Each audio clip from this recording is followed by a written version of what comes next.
അവക്ക് എന്നോട് എന്തോ പറയാണ്ടെന്ന് നേരിട്ട് കാണണമെന്ന് പറഞ്ഞു. ഞാൻ പോവാൻ പോയാ. ഓക്കെ അല്ലേ? സ്വന്തമല്ലടാ മൈരേ. പോട്ടെ. ഒന്നുമില്ല. All the best. എന്ത് ഫ്രണ്ട് പോയപ്പോ ഒരു സങ്കടം? അതെന്റെ ബെസ്റ്റ് ഫ്രണ്ട് ആയിരുന്നു. ആയിരുന്ന ഇപ്പൊ അല്ലേ? ആണ്, ബട്ട് ഇനി അത് മാറും. ഞാൻ ഇവന് 4 കൊല്ലമായിട്ട് ബെസ്റ്റ് ഫ്രണ്ട്സ് ആണ്. ഇവന് മുമ്പ് എനിക്കൊരു ബെസ്റ്റ് ഫ്രണ്ട് ഉണ്ടായിരുന്നു സ്കൂൾ തൊട്ടേ. അവ ഇതേ കണക്ക് ഒരു ടൈം ആയപ്പോൾ അവനൊരു ഗേൾ ഫ്രണ്ട് സെറ്റായി. ആദ്യമൊക്കെ വൻ കമ്പനി ആയിരുന്നു. എവിടെ പോണേലും നമ്മൾ 3 പേരും ഒരുമിച്ച് കറങ്ങാൻ പോയാലും സിനിമയ്ക്ക് പോയാലും എവിടെ പോണേലും 3 പേരും കൂടെ ഒരു ഗ്രൂപ്പൊക്കെ ഉണ്ടായിരുന്നു വാട്സപ്പിൽ.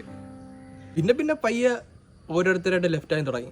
ആദ്യം അവള് പോയി, പിന്നെ അവൻ പോയി, അവസാനം ഗ്രൂപ്പ് ഞാനും മാത്രമായി.